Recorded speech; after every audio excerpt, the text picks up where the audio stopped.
Vous écoutez La Voix de l'Espérance, une émission qui vous apporte paix, joie, confiance et espérance.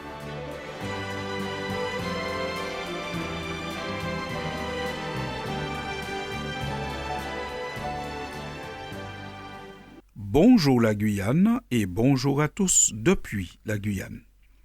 Il convient de se préparer, de faire comme si nous y étions déjà. La préparation est la clé du succès. Elle permet de réduire le stress, d'éviter les erreurs et d'agir avec calme. Qu'il s'agisse du sport, du travail ou des études, anticiper les difficultés donne plus de possibilités pour les surmonter. Avant le début de la saison, les sportifs se préparent mentalement et physiquement. Une préparation physique consiste en une somme d'entraînements, d'exercices ayant pour objectif d'amener les joueurs à être au mieux de leur aptitude. Ainsi, ils évitent les blessures et sont capables de meilleures performances dès le début de la saison. En fait, la préparation permet aux sportifs de se mettre dans les conditions de la compétition avant la compétition. Ainsi, quand la compétition commence, ils ne sont pas dépaysés. Pour les écoliers et les étudiants, c'est la même chose. Le but de la préparation est aussi de faire comme si nous y étions déjà.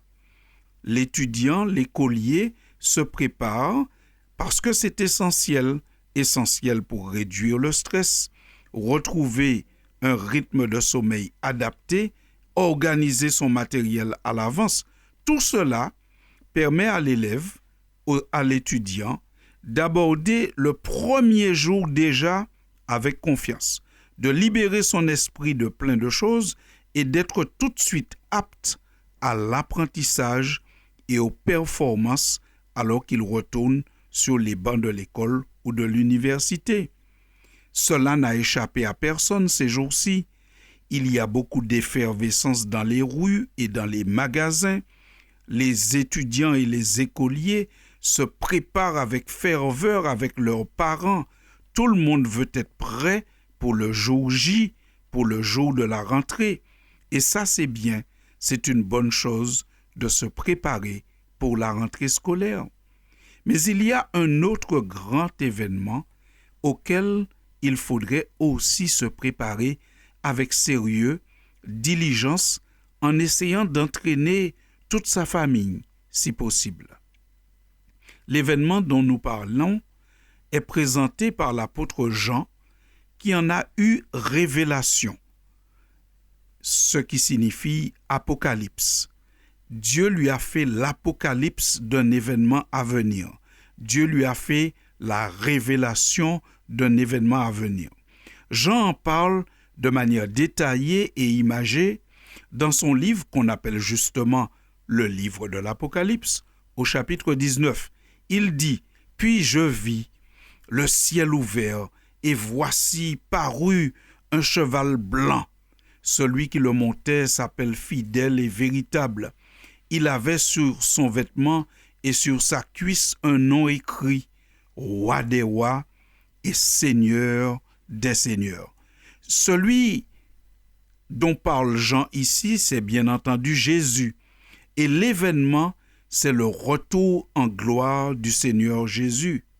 Lorsque Jésus a quitté cette terre, il a promis qu'il reviendrait un jour et emmènerait tous ses fidèles, tous ses disciples, tous ceux qui sont prêts avec lui dans le royaume céleste.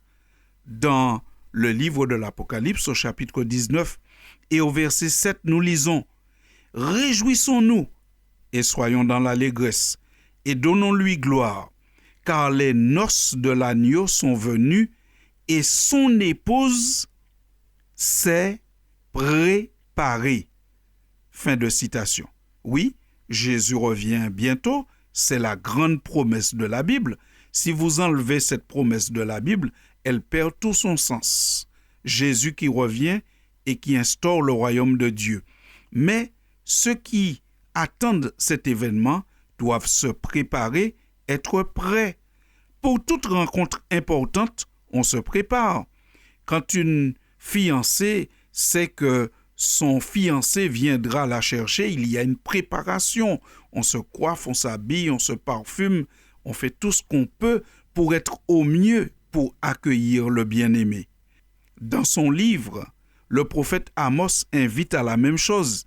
Il dit « Car voici celui qui a formé les montagnes et créé le vent, et qui fait connaître à l'homme ses pensées, celui qui change l'aurore en ténèbres et qui marche sur les hauteurs de la terre, son nom est l'Éternel, le Dieu des armées. » Nous voyons que d'abord Amos présente Dieu en nous disant en résumé, ce n'est pas n'importe qui, et il vient.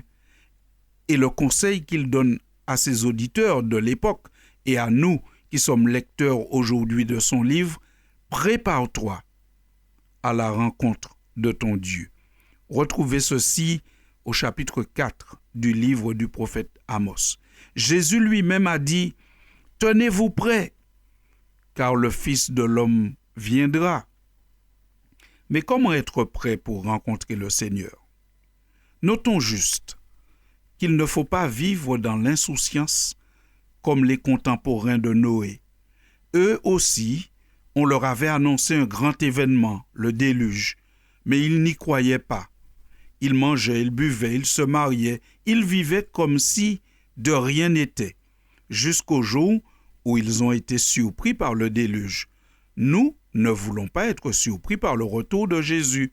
Nous ne vivons pas dans l'inconscience, mais nous acceptons d'y croire. Pour être prêt au retour de Jésus, il ne faut donc pas se laisser gagner par les moqueurs et les sceptiques qui disent « Mais depuis le temps que vous en parlez, mais où il est ce Jésus? Il est où le retour de Jésus? On ne le voit pas. » Et ils s'en moquent. Mais mes chers amis, le véritable croyant, il ne se laisse pas gagner par les moqueurs et les sceptiques. Au contraire, il croit dans l'établissement du royaume de Dieu et commence à vivre maintenant comme s'il y était déjà. C'est ce que l'apôtre Paul dit dans l'épître qu'il adresse aux Colossiens au chapitre 1er, versets 12 et 13. Il dit « Rendez grâce au Père qui vous a rendu capable d'avoir part à l'héritage des saints dans la lumière, qui nous a délivrés de la puissance des ténèbres et nous a transportés dans le royaume du Fils de son amour. » Fin de citation. Pour Paul, le royaume des cieux n'est pas seulement à venir, mais nous y sommes déjà. Par la foi, il dit, Dieu nous y a déjà transportés. Nous avons déjà part à l'héritage des saints.